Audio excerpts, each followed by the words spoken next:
you want to do what you think I've done, then do what I've done and stick with God. Number 2, fail big. That's right. Fail big. Today's the beginning of the rest of your life, and it can be very frightening. It's a new world out there. It's a mean world out there, and you only live once. So do what you feel passionate about. Take chances professionally. Don't be afraid to fail. There's an old IQ test, was 9 dots, and you had to draw 5 lines with a pencil within these 9 dots without lifting the pencil. The only way to do it was to go outside the box. So don't be afraid to go outside the box. Don't be afraid to think outside the box. Don't be afraid to fail big, to dream big. But remember, outside the box. Don't be afraid to fail big, to dream big. But remember, dreams without goals are just dreams, and they ultimately fuel disappointment. So have dreams, but have goals. Life goals, yearly goals, monthly goals, daily goals. I try to give myself a goal every day. Sometimes it's just to not curse somebody out.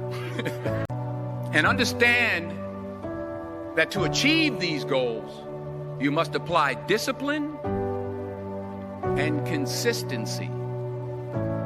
In order to achieve your goals, you must apply discipline, which you've already done, and consistency every day, not just on Tuesday and miss a few days. You have to work at it every day. You have to plan every day. You've heard the saying, we don't plan to fail, we fail to plan. Hard work works. Working really hard is what successful people do. And in this text, tweet, twerk world that you've grown up in, remember, just because you're doing a lot more doesn't mean you're getting a lot more done. Remember that. Just because you're doing a lot more doesn't mean you're getting a lot more done.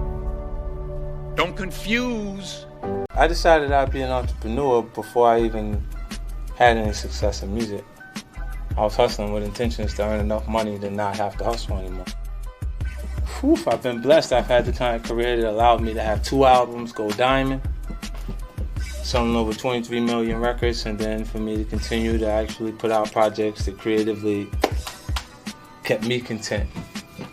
You know, May 2000, I got shot, so I was dropped from Columbia Records, and then I came back, and the next deal was done in 2002 with Eminem and Dr. Dre. After the actual shooting, I went through a process. A lot of people won't be honest because their image would be up. They've been through the actual experience, but I went through a portion of me actually being afraid and experience because I was hurt physically. I was hurt bad, so I was afraid, and I wasn't comfortable with being afraid. And the only time I wasn't afraid is when I was actively involved in actually looking for somebody connected to it. I mean, it's either when you get hurt that bad, either your fear consumes you or you'll become a bit insensitive and you'll start to approach the problem instead of run from it.